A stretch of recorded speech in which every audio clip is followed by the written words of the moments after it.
जय श्रीराम माऊली, जय श्रीराम. काय आहे रेखी, आज आपण जाणून घेऊया.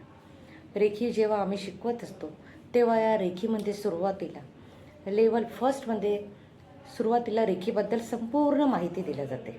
रेखीच्या 5 नियमाबद्दल माहिती दिली जाते आणि रेखीमध्ये सर्वात महत्त्वाचं असतं ते म्हणजे रेखीचे 5 नियम. जेव्हा आपण हे 5 नियम पाळतो ना, तेव्हा आपल्या जीवनामध्ये एक सुखाचं समृद्धीचा वर्षाव होतो. मग काय असेल हे रेखीचे 5 नियम?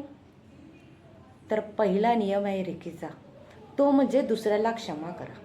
क्षमादान. आपल्या जीवनात कितीतरी लोक असे येतात ज्यांच्यामुळे आपल्याला त्रास होतो आणि आपण सतत त्यांचा विचार करू करू स्वतःला त्रास देतो. यावेळी या अशा असंख्य लोकांना, जे आपले नातेवाईक असेल, जवळचे असेल, दूरचे असेल, आपल्या परिवारातले असेल, या सर्वांना आपल्याला प्रसन्नतेने आशीर्वाद देऊन क्षमादान द्यायचं आहे. त्याचप्रकारे कळत न कळत जीवनात आपल्याकडून सुद्धा चुका होतात. मग ज्या गोष्टीसाठी आपल्याकडून चुका होतात, आपल्यामुळे सुद्धा कधी कधी कुणाचं मन दुःखावतं, कुणाला त्रास होतो, तर स्वतःही क्षमा मागायची. आता हे क्षमादान कसं करायचं? तर हे रेखीमध्ये ध्यानामध्ये केलेलं जातं. आणि जेव्हा ध्यानामध्ये आपण क्षमा प्रार्थना करत असतो ना, तेव्हा नक्की त्याचा फायदा होतो. पूर्णपणे आपल्या जीवनावर त्याचा फायदा होतो, आपल्या शरीरावर त्याचा फायदा होतो. त्याचप्रमाणे रेखीचा दुसरा नियम असतो तो म्हणजे प्रामाणिकपणा. आता हा प्रामाणिकपणा काय? तर तो स्वतःचा स्वतःशी ठेवणे. मानव बनून आपण या धर्तीवर जन्म घेतो, पण जन्म घेतल्यानंतर आपल्या जीवनात आपल्याला काय हवं आहे, मला कशाची गरज आहे, मला कसं जीवन जगायचं आहे, मला माझ्या परिवाराशी कसं राहायचं आहे, कशी स्वतःची प्रगती करायची, यावर कधी आपण लक्षच देत नाही. 24 तास आपल्याला मिळतात, पण त्या 24 तासाला आपण कसं त्या 24 तासाचा सदुपयोग करून त्या वेळेला घालवायचं, याचाही विचार आपण करत नाही. त्या 24 तासात दुसरं काम, जे काम व्यर्थ आहे, काही अर्थ नाही, अशा कामावर आपण लक्ष देत असतो. तर प्रामाणिकपणा म्हणजे काय? स्वतःवर लक्ष केंद्रित करणे. मला जीवनात काय चांगलं करायचं आहे, मला माझ्या शरीरासाठी काय चांगलं करायचं आहे, चांगला व्यायाम करायचा आहे, मेडिटेशन करायचं आहे, स्वतःवर लक्ष केंद्रित करायचं आहे, योग्य प्रकारे आहार घ्यायचा आहे. म्हणजे काय? तर प्रामाणिकपणा. माझ्या विचारात, माझ्या स्वभावात सकारात्मकता असावी. विचार आणि व्यवहार माझे शुद्ध, पवित्र, आनंदी असावे. मी सदैव सतत सकारात्मक आणि माझं मन अगदी प्रसन्न असावं. म्हणजे काय? तर प्रामाणिकपणा हा दुसरा नियम आहे आणि तो रेखीमध्ये आपण करून घेतो. तो सुद्धा ध्यानामध्ये करून घेतला जाते आणि याची सुद्धा आपल्या स्वभावामध्ये हा प्रामाणिकपणा येतोच. रेखीमध्ये आल्यानंतर पुन्हा आपण तिसरा नियम पाळतो. तो तिसरा नियम म्हणजे काय? तर आपल्या जीवनात आपल्याला जे जे काही मिळालेलं आहे, आपल्या ईश्वराने आपल्याला जे जे काही दिलेलं आहे, आपल्या परिवाराने आपल्याला जे जे काही दिलं आहे, त्या प्रत्येक गोष्टीसाठी आपल्याला अंतर्मनापासून धन्यवाद करणे. या धर्तीवर मानव रूपात जन्म घेतल्यानंतर ईश्वर आपल्याला सगळं काही देतो. पंचतत्व, ऊन, वारा, पाऊस, जल, अन्न, धान्य, सगळं तो ईश्वर आपल्यासाठी देत असतो, आपल्याला करतो. पण त्यावर कधी आपण लक्ष केंद्रित करून आपण धन्यवाद करतच नाही.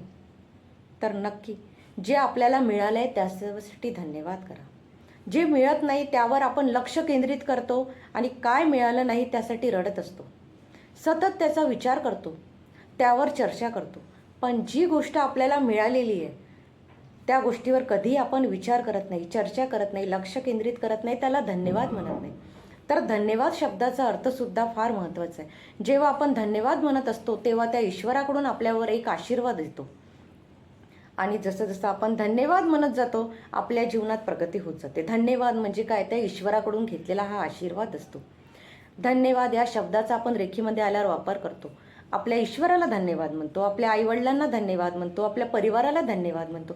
आपल्याला जी वस्तू सहजतेने मिळालेली आहे त्या प्रत्येक गोष्टीला जेव्हा आपण धन्यवाद म्हणतो ना, तेव्हा ते प्रत्येक वस्तू, ती प्रत्येक गोष्ट ही अनमोल होते.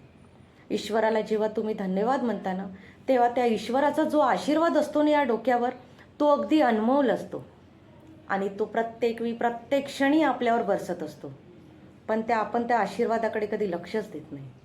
तर नक्की धन्यवाद या शब्दाने सुद्धा आपल्या जीवनात प्रभाव पडतो. त्यानंतर तिसरा नियम आपण रेखीमध्ये पाळत असतो तो म्हणजे राग न येऊ देणे. आता राग न येऊ देणे म्हणजे याचा दुसरा अर्थ काय आहे? तर स्वतःला शांत ठेवणे. मग आपण रेखीमध्ये आल्यानंतर सतत मेडिटेशनद्वारे चांगल्या विचाराने आपण स्वतःच्या मनाला शांत ठेवत असतो. शांत कसं ठेवायचं हे सुद्धा यामध्ये करून घेतलं जातं रेखीमध्ये. आणि जसं जसं आपलं मन शांत होत जातं, विचार शांत होत जाते, तशी तशी आपल्यामध्ये सकारात्मकता जागृत होत जाते, आपल्यामध्ये आनंद प्रसन्नता जागृत होत जाते. तसं तसं आपल्या शरीरातील रोग नष्ट होतात, आपल्या जीवनात प्रगती होते आणि आपल्याला प्रगतीचा मार्ग मिळतो. आणि रागाला कसं दूर करायचं हे रेखीमध्ये सांगितलं जातं. 5वा नियम आहे चिंतामुक्त जीवन जगणे. व्यक्ती जीवन जगतो, संपूर्ण आयुष्य जीवन जगतो, पण त्या आयुष्यात अशा कितीतरी गोष्टी आहे जो तो व्यर्थ जगतो. व्यर्थ विचार करत असतो. माहीत आहे मला हे कार्य करायचं आहे, मला हे काम करायचं आहे, तरीसुद्धा त्याचा विचार चिंता करत असतो. आणि चिंता केल्याने काय होतं की ज्या गोष्टीसाठी तुम्ही चिंता करतात त्या कामात कधी यशच मिळत नाही. चिंतेनं व्यक्ती स्वतःलाही दुखी करतो आणि इतरांनाही दुःख देतो. त्या चिंतेमुळे घरातलं वातावरण सुद्धा अस्तव्यस्त होतं. तर या चिंतेला आपल्या चिंतनामध्ये कसं परिवर्तन करायचं हे रेखीमध्ये सांगितले जाते. अशा प्रकारे तुम्हाला ह्या रेखीचे नियम सांगतात. हे रेखीचे नियम करून घेतले जाते आणि पहिल्या लेवलमध्ये हे सगळं तुमच्याकडून करून घेतलं जातं. त्याचप्रकारे जेव्हा रेखी लेवल 2 येते ना, त्याच्यामध्ये तर फार मजा. त्यामध्ये तर आपण सगळे रेखीचे प्रयोग करतो. कसे प्रयोग?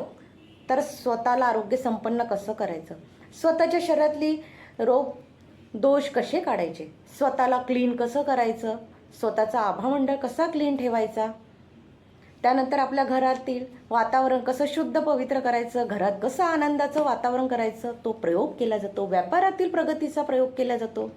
आपल्या जीवनात सुख शांती पैसा समृद्धी यावी याचाही प्रयोग केला जातो. आणि असे असंख्य आनंदाचे प्रसंग, कसा आनंद आपल्याकडे आकर्षित करायचा, कसा हा आनंदाचं जीवन आपण जगायचं हे या रेखीमध्ये सांगितले जाते. हा रेखीचा मार्ग म्हणजे काय की आपल्या जीवनात येणाऱ्या सर्व समस्यांना आपल्याला दूर करायचं आहे आणि एक प्रेमाचा, प्रसन्नतेचा, आनंदाचा जीवन जगायचं आहे.